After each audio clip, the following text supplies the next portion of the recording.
Jemaat, kami mohon untuk berdiri.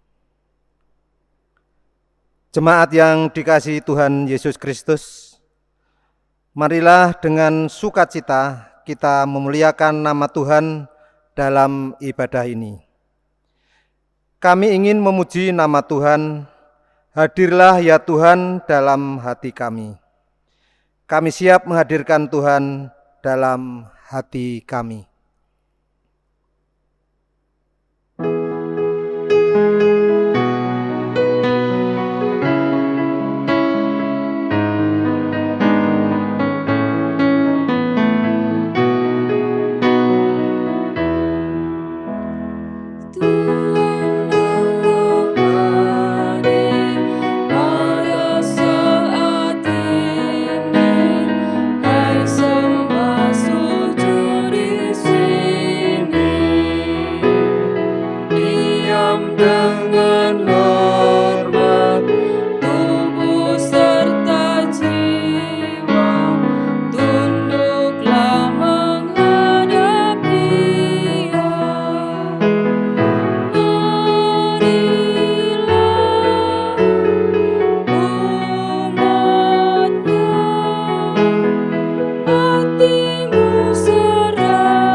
Saudara-saudara yang dikasihi Tuhan,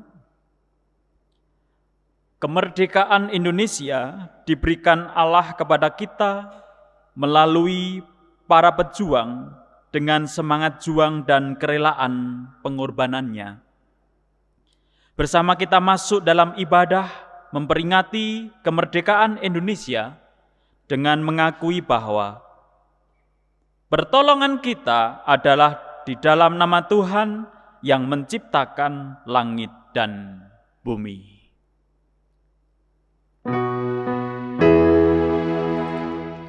Amin, amin, amin.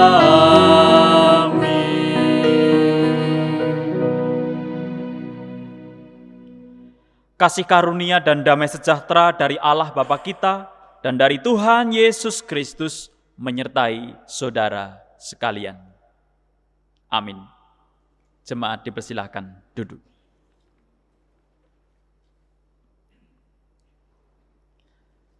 Saudara-saudara yang dikasihi Tuhan, kita beribadah saat ini mempersembahkan ibadah syukur atas anugerah 75 tahun kemerdekaan dari Tuhan bagi kita, bangsa Indonesia. Kita senantiasa bersyukur kepada Tuhan, sebab kita masih diberi kesempatan untuk hidup sampai pada hari ini. Segala pengalaman dalam kehidupan kita telah mewarnai perjalanan kita masing-masing. Melalui berbagai pengalaman itu, kita diberi hikmat dari Tuhan. Maka di kesempatan ini kita ungkapkan bakti kita kepada Tuhan, Sang Pemberi hikmat itu.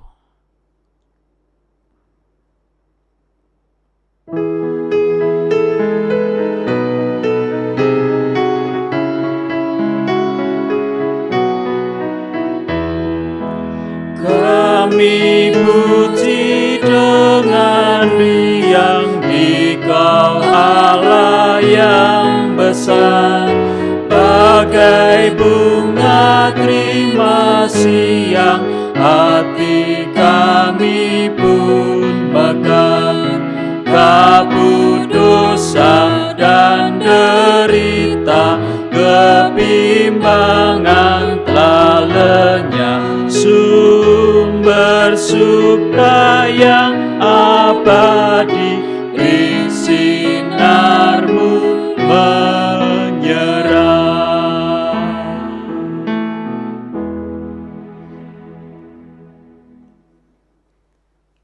Mari kita masuk dalam doa pribadi kita untuk pengakuan dosa.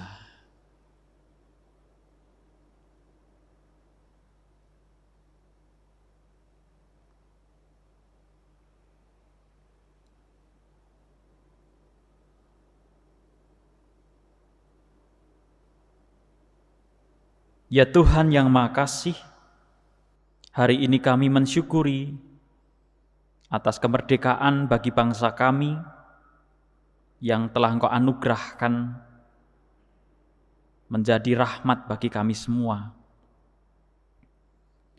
Namun ya Tuhan, kami sadar dalam keberadaan kami sebagai umat-Mu yang menjadi bagian dari bangsa ini, kami belum bisa berbuat banyak. Kami belum bisa berkiprah secara maksimal untuk berkontribusi bagi kemajuan dan tumbuh kembang perjalanan bangsa dan negara kami. Atau bahkan kami belum bisa menghayati sepenuhnya, menjadikan Indonesia sebagai rumah bersama bagi kami semua, bagi semua pemeluk agama, bagi semua ras, semua golongan.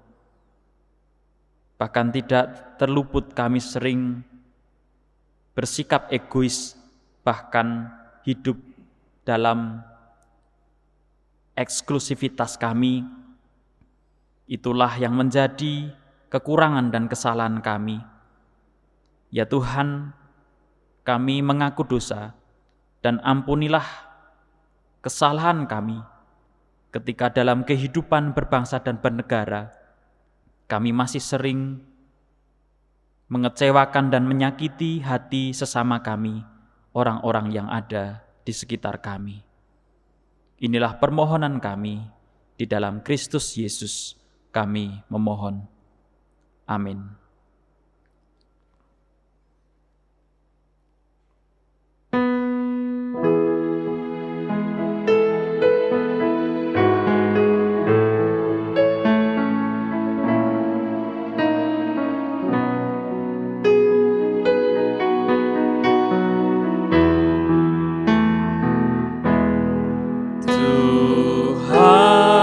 Tuhanku, bila hati kami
Jemaat kami undang berdiri.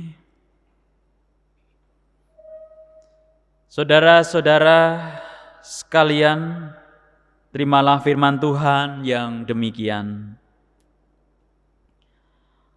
Karena Tuhanlah yang memberikan hikmat, dari mulutnya datang pengetahuan dan kepandaian.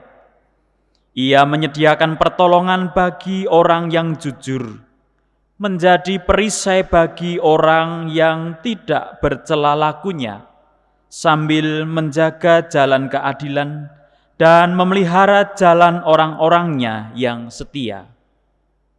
Maka engkau akan mengerti tentang kebenaran, keadilan, dan kejujuran, bahkan setiap jalan yang baik. Karena hikmat akan masuk ke dalam hatimu, dan pengetahuan akan menyenangkan jiwamu, kebijaksanaan akan memelihara engkau, kepandaian akan menjaga engkau. Demikianlah berita anugerah dari Tuhan.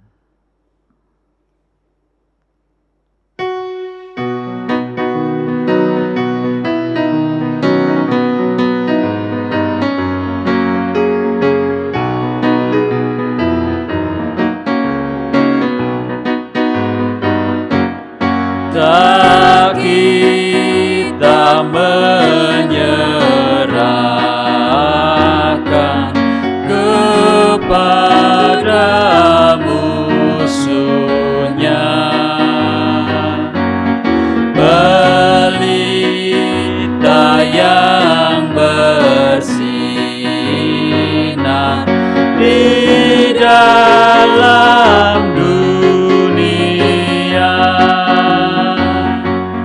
tak boleh firman Allah yang sungguh dan teguh,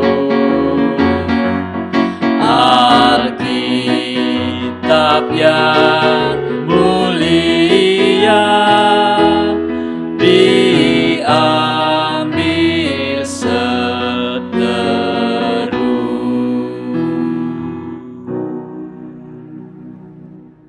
Jemaat dipersilahkan duduk. Mari kita berdoa. Bapa di surga, kami memohon hikmat untuk menerima kebenaran firman-Mu, supaya kami dapat mengerti, memahami, dan melakukannya dalam kehidupan sehari-hari. Kiranya kami memperoleh pemeliharaan melalui firman-Mu, sehingga iman kami tetap teguh, dan kami siap untuk melanjutkan perjalanan dalam kehidupan kami sehari-hari.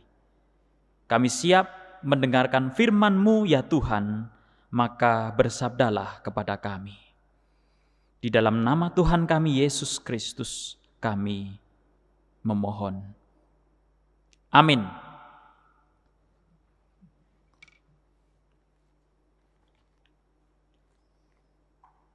Pembacaan firman Tuhan diambil dari Injil Yesus Kristus menurut Matius pasal 15 ayat 21 sampai 28. Matius pasal 15 ayat 21 sampai 28. Lalu Yesus pergi dari situ dan menyingkir ke daerah Tirus dan Sidon. Maka datanglah seorang perempuan Kanaan dari daerah itu dan berseru, "Kasihanilah aku ya Tuhan, anak Daud, karena anakku perempuan kerasukan setan dan sangat menderita." Tetapi Yesus sama sekali tidak menjawabnya. Lalu murid-muridnya datang dan meminta kepadanya, "Suruhlah ia pergi. Ia mengikuti kita dengan berteriak-teriak." Jawab Yesus, Aku diutus hanya kepada domba-domba yang hilang dari umat Israel. Tetapi perempuan itu mendekat dan menyembah Dia sambil berkata, Tuhan, tolonglah aku. Tetapi Yesus menjawab, tidak patut mengambil roti yang disediakan bagi anak-anak dan melemparkannya kepada anjing. Kata perempuan itu, benar Tuhan, namun anjing itu makan remah-remah yang jatuh dari meja tuannya. Maka Yesus menjawab dan berkata kepadanya, Hai ibu, besar imanmu, maka jadilah kepadamu seperti yang kau kehendaki. Dan seketika itu juga anaknya sembuh. Demikianlah Injil Yesus Kristus.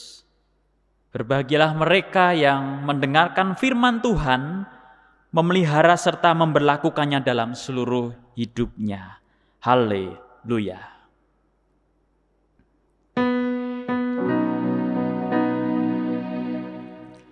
Haleluya. Haleluya. Haleluya.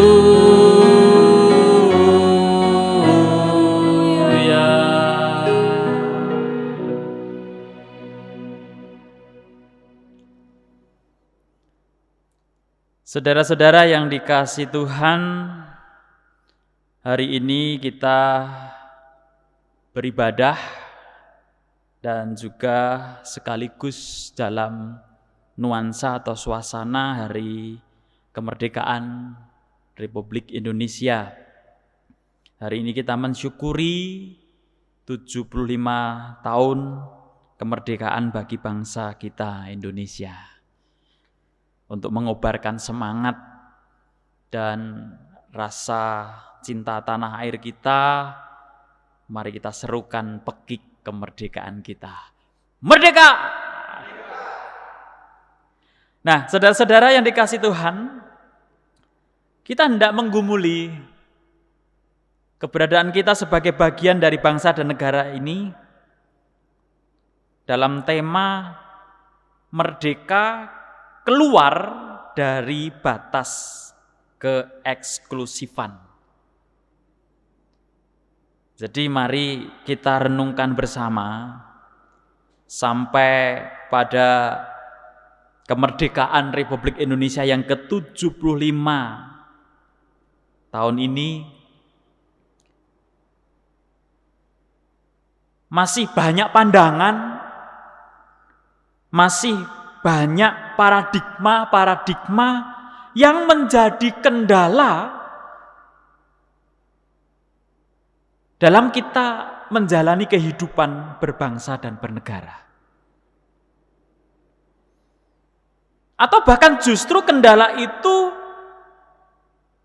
kemudian menyebabkan sekat-sekat perbedaan kita semakin kuat dan kemudian menyebabkan orang-orang tidak berani keluar dari sekat-sekat itu, tidak berani menerobos, tidak berani mendobrak, dan kemudian mengakibatkan mereka terjatuh dalam hidup yang eksklusif, merasa terpisah antara satu dengan yang lain. Atau bahkan justru yang menyebabkan kendala-kendala atau semakin tegasnya sekat-sekat itu juga justru berawal dari keluarga kita atau dari gereja kita. Jangan bergaul dengan dia berbeda agama, berbeda ras, berbeda golongan. Jangan-jangan itu menjadi materi pendidikan yang masih terus kita bisikkan kepada anak kita melalui keluarga. Atau ketika gereja melakukan aksi, juga justru masih terbatas pada sekat itu, sehingga kemudian malah juga abai atau tidak peduli kepada mereka-mereka yang dianggap di luar tembok gereja. Sehingga yang diperhatikan hanya yang di dalam saja. Nah, melalui perikop perumpamaan perempuan Kanaan yang percaya, ini kita akan mencoba belajar. Kita mencoba melihat dulu bagaimana posisi seseorang yang datang kepada Yesus ini. Bagaimana status sosialnya, bagaimana posisinya yang diterangkan dalam perikop perempuan Kanaan yang percaya ini. Yang pertama, seseorang yang datang kepada Yesus tadi, dia adalah seorang perempuan yang kala itu mereka pun menjadi kaum yang sudah termarginal, yang sudah terpisah, yang sering mendapatkan perlakuan yang tidak adil di tengah-tengah masyarakat. Ya, dengan alasan itu aturan yang berlaku, itu adalah norma yang terjadi, itu adalah suatu tradisi kebudayaan, terutama budaya patriarkal yang memang kemudian menganggap perempuan adalah kaum yang marginal. Lalu posisi yang kedua, dia adalah seorang dari Kanaan yang kemudian masuk ke daerah orang Yahudi. Yang mana orang Yahudi ini memandang perempuan Kanaan itu sebagai orang asing, atau bahkan lebih kasarnya dianggap seorang yang kafir.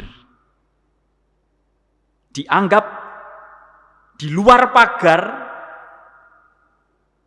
untuk mendapatkan status sebagai, dalam tanda kutip, anak yang juga menerima bagian kerajaan Allah.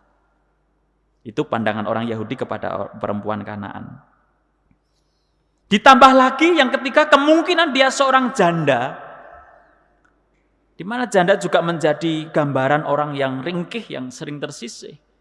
Karena dia kemudian sebagai seorang wanita, seorang perempuan, bagaimana kemudian datang secara sendiri, keluar dari tapal batas negeri asalnya, kemudian berjumpa dengan Yesus dan para muridnya yang notabene adalah mereka laki-laki. Jadi kalau sebagai perempuan itu sebenarnya dianggap tabu. Nah, barangkali ketiga hal dasar tadi itu yang menjadikan para murid Yesus melihat perempuan Kanaan lagi terus datang kepada Yesus. Karena kemudian dirasa mengganggu, maka Yesus diminta untuk menyuruh pergi. Udah, suruh pergi aja, gak usah diladeni. Nah, bagi perempuan Kanaan itu sendiri pun juga ada suatu dilema dalam dirinya, karena memang secara pandangan kultur dia itu dianggap tidak pantas untuk meminta sesuatu kepada Yesus.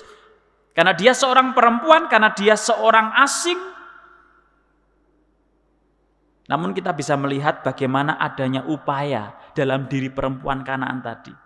Sembari menyadari bahwa dirinya itu tidak pantas, tetapi kemudian bagaimana dia berusaha memantaskan diri dengan tetap kemudian meminta belas kasihan, sembari juga tetap tahu diri, menempatkan batas, dan bagaimana dia menempatkan posisinya sebagai orang asing. Nah, kalau kita perhatikan sebelumnya, di perikop sebelumnya itu dikisahkan tentang bagaimana Yesus juga sedang berusaha membongkar batasan-batasan pemahaman atau praktek agama dan istiadat yang pada waktu itu tumpang tindih, dan kemudian juga prakteknya membelenggu kalangan mereka, dan justru kemudian juga dipakai untuk bagaimana membatasi dan menghakimi orang lain. Jadi konteksnya tentang para murid Yesus yang makan tanpa membasuh tangan, itu kemudian ditegur oleh orang Farisi dan ahli Taurat gitu. Yesus ditegur bagaimana muridmu itu melanggar adat istiadat dengan cara makan tanpa membasuh tangan. Dianggap menyalahi tradisi. Tetapi Yesus sebenarnya mengingatkan bahwa di sisi lain justru orang Farisi dan ahli Taurat juga melanggar hukum Allah. Jadi bagaimana Yesus mencoba kemudian mengkritisi praktek yang sedang mengkungkung, yang sedang dibatasi oleh suatu pandangan dan tradisi tertentu kala itu. Nah, rupanya situasi ketika Yesus berhadapan dengan perempuan Kanaan juga masih menyisakan dilema dalam diri Yesus. Bagaimana Yesus harus bersikap kepada perempuan Kanaan itu. Tergambar bagaimana kebingungan Yesus untuk menyikapi, untuk bagaimana menanggapi apa yang menjadi permohonan permintaan dari perempuan tadi.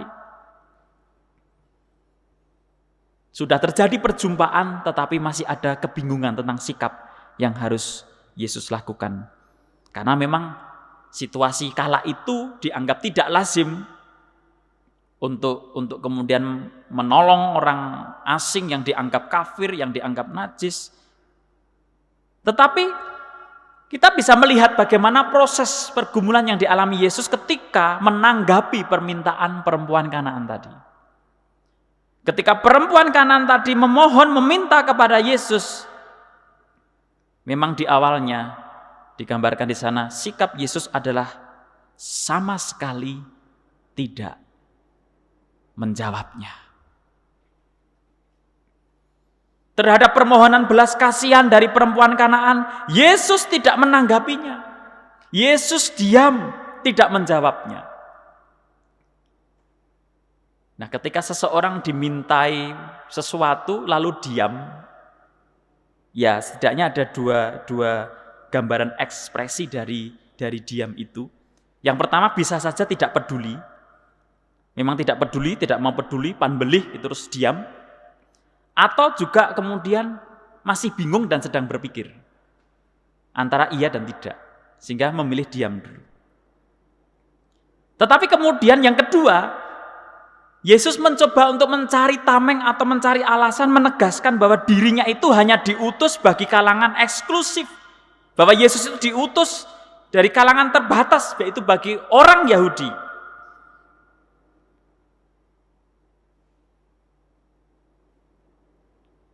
Aku diutus hanya kepada domba-domba yang hilang dari umat Israel. Nah, kemudian yang ketiga, Yesus mulai memakai pandangan orang Yahudi sebagai alasan tadi tentang hak eksklusif sebagai seorang anak tadi. Dengan membuka adanya kemungkinan untuk juga memberikan bagi golongan lain. Namun sebenarnya hal itu tidak patut. Dianggap tidak lazim. Dianggap tidak semestinya. Tidak patut mengambil roti yang disediakan bagi anak-anak dan melemparkannya kepada anjing. Betapa gambaran yang Yesus pakai memang adalah sebuah gambaran yang sangat ekstrim, tetapi memang itu juga yang memang dipakai orang-orang Yahudi untuk memandang orang asing yang dianggap kafir. Gambaran sebagai seorang anak dan kemudian ada juga gambaran sebagai anjing. Yang memang digambarkan sebagai binatang yang najis, binatang yang sangat rendah, dan itu dipakai untuk menggambarkan orang di luar golongan mereka. Jadi memang sikap Yesus masih nampak terikat pada sesuatu yang memang sudah umum kala itu, lazim kala itu, namun mulai juga merasa sebenarnya ada goncangan, ada suatu pergumulan bahwa apa yang terjadi kala itu tidak sesuai dengan hati nuraninya. Tidak semestinya seperti itu.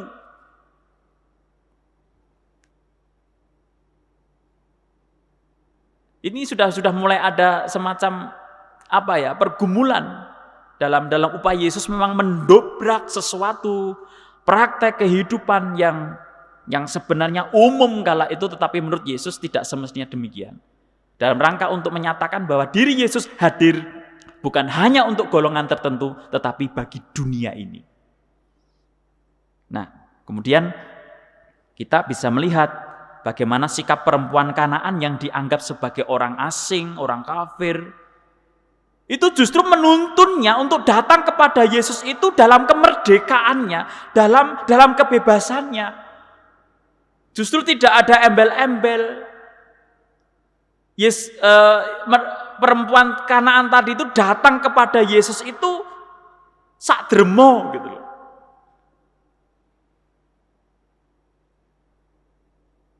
Malah dengan kesadaran diri menerima ketika diposisikan atau dianggap sebagai anjing tadi.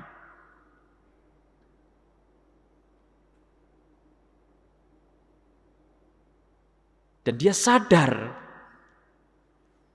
bahwa si anjing tadi itu akan makan, akan menerima pemeliharaan hanya semata-mata dari kemurahan hati dan belas kasihan sang tuannya.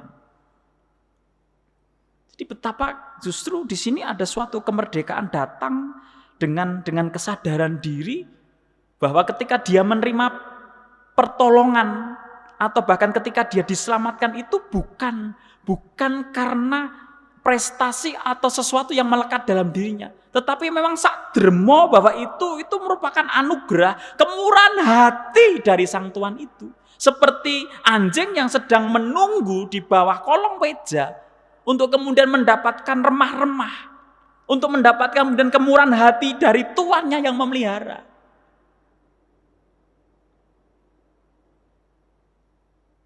Jadi kalau kita lihat gambaran itu kan, kalau kita mungkin memelihara anjing itu kan ketika kita makan, itu anjing itu akan kemudian duduk atau diam terus terdiam gitu. Kepalanya pun disandarkan di lantai gitu kan. Nah kemudian sambil berharap, ketika dilempar makanan baru kemudian dia itu. Jadi ada semacam keikhlasan sebenarnya untuk menerima, dan justru itu tidak disangkal oleh perempuan Kanaan tadi. Dia rela atau bahkan mengakui bahwa posisinya diibaratkan seperti itu. Bahwa dia akan mendapatkan pemeliharaan semata-mata karena kemurahan hati sang tuannya. Perempuan Kanaan menyadari bahwa dirinya tidak berhak menerima, namun tetap terus meminta sembari berharap akan kemurahan hati Yesus untuk menolongnya.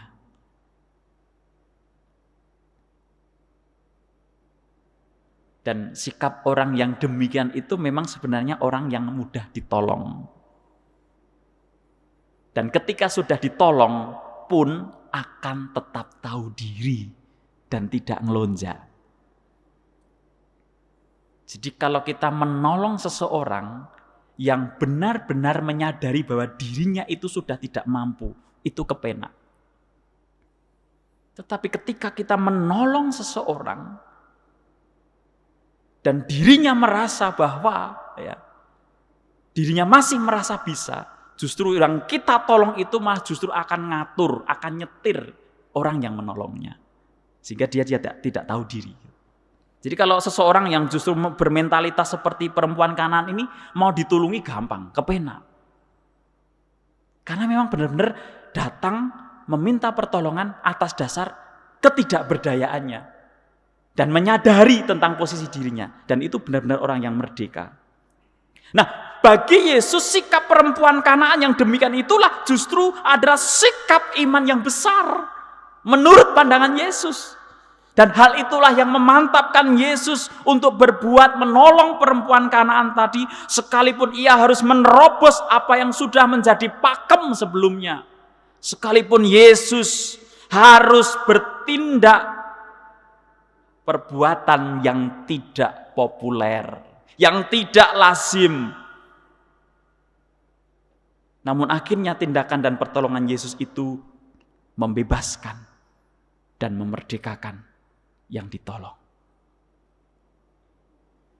Nah, ternyata saudara-saudara yang kasih Tuhan, menarik sekali bahwa perjumpaan Yesus dan perempuan Kanaan sama-sama membebaskan dari hal-hal yang sebelumnya membelenggu, paradigma, stigma, atau praduga-praduga yang selalu dilingkupi dengan kecurigaan, sikap-sikap hidup yang tadinya membatasi, mengungkung, membuat orang bersikap itu tidak merdeka. Justru kemudian akhirnya mereka mengalami perjumpaan yang real. Bahkan Yesus pun kemudian memandang, menghargai perempuan Kanaan itu, sekalipun dia adalah orang asing, dia adalah orang yang sering dianggap kafir, tetapi dia adalah sesama. Dia adalah lian Dia adalah orang lain yang setara, yang pantas untuk ditolong sekalipun mereka ataupun ia berbeda. Nah, saudara-saudara yang kasih Tuhan, mari dalam kita merenungkan kemerdekaan Indonesia yang ke-75 tahun ini, sejauh mana kehidupan kita sehari-hari, apakah tindakan kita itu sudah dalam kemerdekaan diri kita? Atau masih didominasi oleh kungkungan keeksklusisan kita itu, dalam kita bergaul, membatasi diri, bergaul dengan orang-orang tertentu, menolong hanya atas dasar agama yang sama, golongan yang sama. Bagaimana selama ini kita hidup di tengah-tengah masyarakat di mana kita adalah bagian yang tidak terpisahkan bagi bangsa ini? Apakah kita justru masih terjebak dalam sikap yang eksklusif tadi?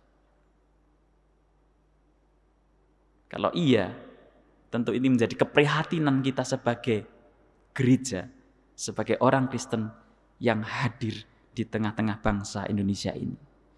Bagaimana kita akan jadi berkat bagi semua orang? Kalau kemudian yang kita lakukan itu bukan dari panggilan kemerdekaan hati kita, tetapi masih kemudian sekadar kita memenuhi hukum agama. Kita bahkan kemudian terjepit oleh paradigma-paradigma yang sempit tadi.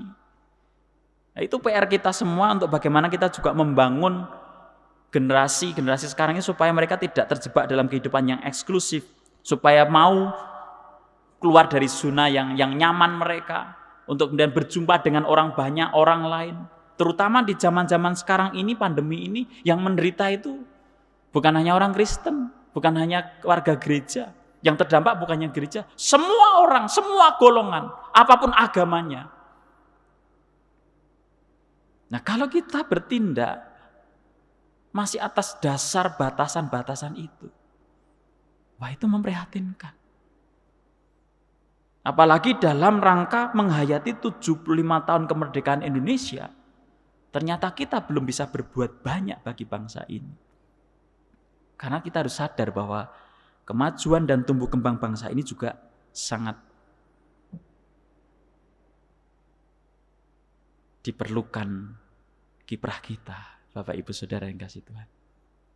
Mari kita membangun kehidupan supaya kehidupan beragama kita semakin lama itu menjadikan kita semakin terbuka untuk melihat realitas, supaya kemudian tidak hanya tersempitkan oleh pandangan-pandangan yang eksklusif tadi.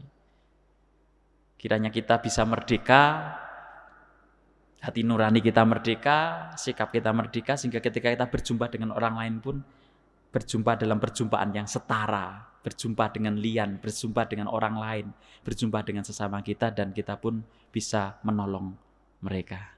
Selamat menghayati kemerdekaan Indonesia dan juga selamat menghayati kemerdekaan kita sebagai umat Tuhan. Amin.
Jemaat kami undang berdiri. Bersama dengan umat Tuhan di segala tempat dan segala abad, marilah kita bersama-sama meneguhkan pengakuan iman kita dengan mengucapkan pengakuan iman rasuli yang demikian. Aku percaya kepada Allah Bapa yang Maha Kuasa, Khalik langit dan bumi, dan kepada Yesus Kristus, Anaknya yang tunggal Tuhan kita, yang dikandung daripada Roh Kudus, lahir dari anak darah Maria, yang menderita di bawah pemerintahan Pontius Pilatus, disalibkan, mati dan dikuburkan, turun ke dalam kerajaan maut. Pada hari yang ketiga, bangkit pula dari antara orang mati, naik ke surga, duduk di sebelah kanan Allah, Bapa yang Maha Kuasa, dan akan datang dari sana untuk menghakimi orang yang hidup dan yang mati. Aku percaya kepada Roh Kudus, gereja yang kudus dan am, persekutuan orang kudus, pengampunan dosa, kebangkitan daging, dan hidup yang kekal. Jemaat dipersilakan duduk kembali. Mari kita berdoa.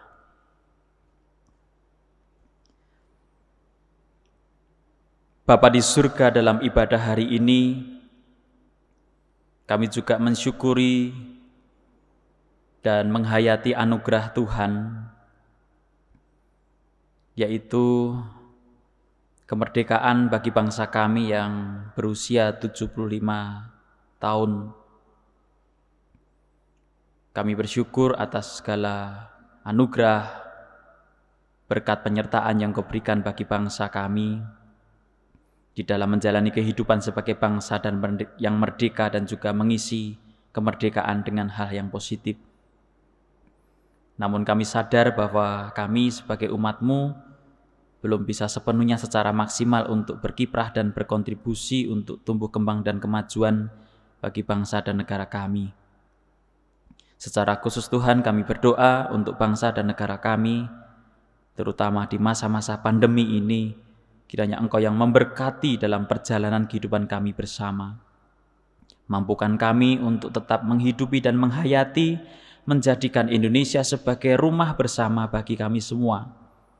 Bagi semua agama, semua golongan, semua suku, dan semua yang ada di Indonesia ini, supaya kami bisa hidup bersama, hidup seatap, dengan kerukunan, dengan toleransi, dengan menghargai satu dengan yang lain, dan tetap menjunjung tinggi hidup dalam kebersamaan sebagai sesama manusia yang saling menolong dan menopang satu dengan yang lain. Kiranya Engkau tuntun bangsa dan negara kami di dalam melalui masa-masa krisis saat ini. Engkau tumbuhkan perekonomiannya supaya semakin membaik. Dan Tuhan berkati setiap upaya pemerintah untuk mengatasi krisis yang ada, baik dalam upaya untuk menemukan vaksin ataupun juga dalam upaya untuk menggerakkan roda perekonomian, dalam rangka untuk menyemangati seluruh lapisan masyarakat untuk tetap semangat dan bertahan berjuang bersama dalam suasana hidup yang senasib sepenanggungan, supaya itu justru mengikat kebersamaan kami, dan kami bisa mensyukuri kebersamaan kami sebagai sebuah bangsa yang besar yang sudah merdeka selama 75 tahun. Bapa di surga, saat ini kami juga berdoa untuk keadaan dunia ini. Tuhan berkati dan Tuhan sertai. Engkau yang memelihara dan menolong kami semua, supaya kami terselamatkan dari berbagai kesulitan dan juga wabah pandemi yang sedang melanda dunia ini. Saat ini kami juga mengingat keberadaan saudara-saudara kami yang sakit. Tuhan berkati dan Tuhan sembuhkan mereka. Tuhan pulihkan, beri kekuatan, beri pengharapan, supaya di dalam keringkian tubuhnya mereka tetap bisa mengalami kehadiran Tuhan yang setia dan peduli kepada mereka. Juga bagi setiap umat-Mu dan keluarga-keluarga yang sedang terdampak oleh karena COVID-19 dan juga mungkin persoalan-persoalan yang pelik lainnya, Tuhan bangkitkan semangat kami untuk terus bertahan berjuang, supaya kami mampu melalui masa krisis ini, sehingga keluarga-keluarga ini Engkau selamatkan dan menuju jalan keluar yang Kau sediakan. Bapa kami yang di surga, kami juga berdoa untuk pelayanan YSAK Tegal yang mengampu TK Bagya Wacana dan SD Putra Wacana. Kami tetap bersyukur di tengah-tengah kesulitan dan masa-masa pandemi ini. kami masih tetap bisa terus berjalan untuk melayani dalam segala keberadaan, kekurangan dan kelebihan kami. Kiranya Tuhan tetap memampukan kami dalam mengemban tugas misi untuk melayani melalui dunia pendidikan, sehingga apa yang dilakukan YSAK boleh menjadi berkat untuk banyak orang. Bapa kami yang di surga, dalam kesempatan saat ini kami juga berdoa bagi saudara-saudara kami yang pada hari ini atau dalam minggu-minggu ini berulang tahun. Kiranya Tuhan memberkati mereka, Tuhan menyertai mereka seiring usia mereka bertambah dengan berkat sukacita, dengan berkat kedamaian, ketentraman, dan kecukupan dalam kehidupan sehari-hari, serta berkat kesehatan. Itulah ya Tuhan yang menjadi syafaat kami, dan pada saat ini kami juga hendak menaikkan doa pribadi kami masing-masing. Maka dengarkanlah doa pribadi kami yang demikian.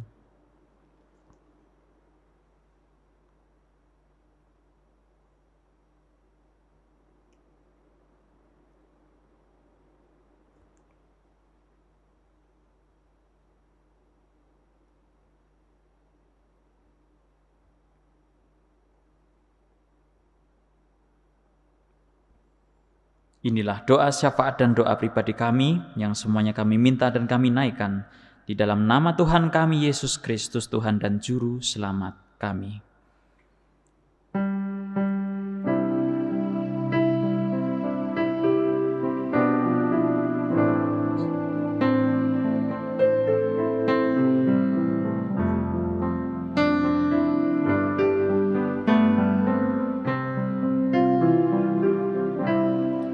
Bapa kami yang ada di surga, dikuduskanlah namamu, datanglah kerajaanmu, jadilah kehendakmu seperti di surga. Beri kami hari ini makanan yang secukupnya. Ampuni salah kami seperti kami ampuni yang bersalah pada kami. Jangan bawa kami dalam pencobaan, melainkan lepaskan kami dari yang jahat. Sebab Kaulah yang punya kerajaan dan kuasa dan kemuliaan sampai selama-lamanya. Amin.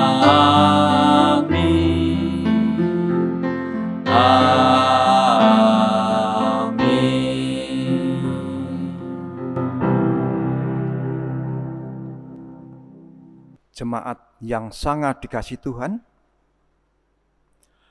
marilah kita menghaturkan rasa syukur kepada Tuhan yang telah menganugerahkan berkat kecukupan bagi hidup kita di negeri yang diberikan Tuhan ini, sambil mengingat firman Tuhan di dalam Amsal 3 ayat 9 sampai 10 yang demikian.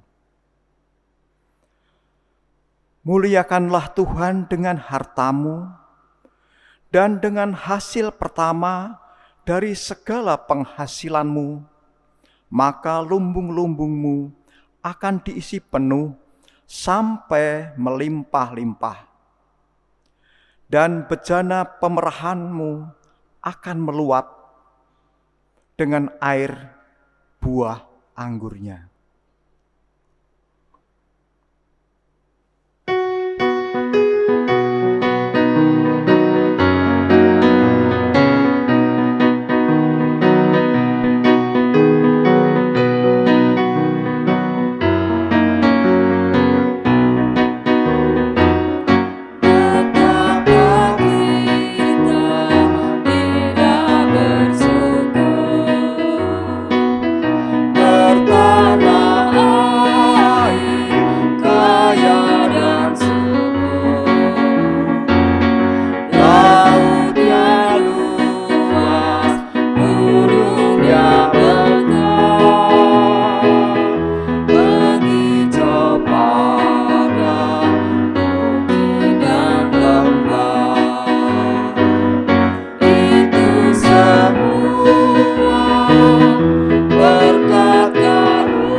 Jemaat yang sangat dikasihi Tuhan, dimohon berdiri. Marilah kita hantarkan persembahan ini dalam doa.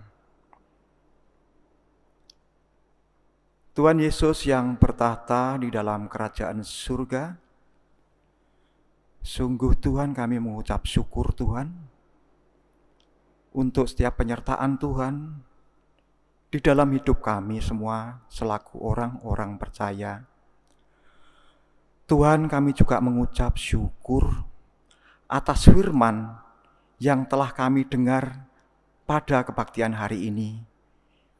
Biarlah Tuhan, firman itu menguatkan iman percaya kami.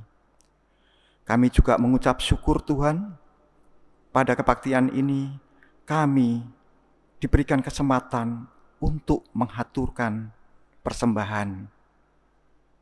Tuhan berkati saudara-saudara kami yang mengelola persembahan ini. Biarlah persembahan ini dapat berguna untuk kemuliaan nama Tuhan di gereja ini. Tuhan Yesus yang bertahta di dalam kerajaan surga, ajarkan kami untuk mengaturkan hidup kami semuanya untuk kemuliaan nama Tuhan. Tuhan Yesus, apabila kami dalam mengaturkan persembahan terselip dosa di dalamnya, kiranya Tuhan mengampuninya.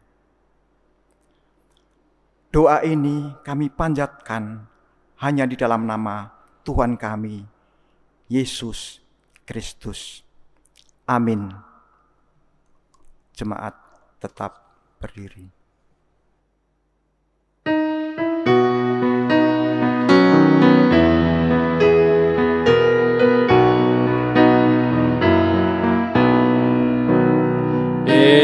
Indonesia negaraku, Tuhan yang memberikannya.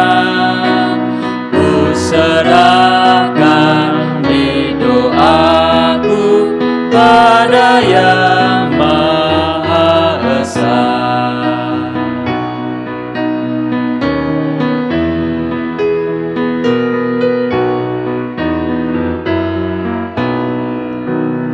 Dirgahayu Indonesia, bangsa serta alamnya, kini dan sepanjang masa, selalu Tuhan sertanya.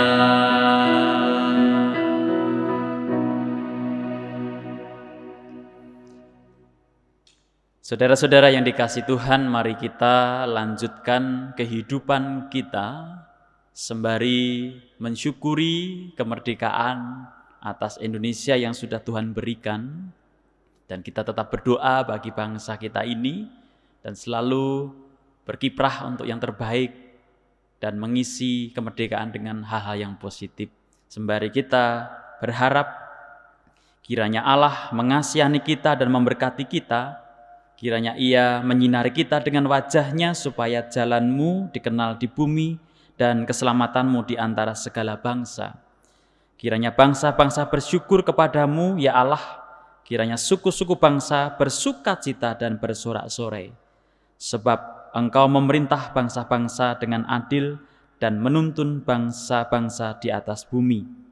Tanah telah memberi hasilnya, Allah kita memberkati kita. Kini terimalah berkat dari Tuhan. Kasih karunia dan damai sejahtera dari Tuhan Yesus Kristus, kasih Allah Bapa dan persekutuan Roh Kudus menyertai saudara-saudara sekalian. Amin.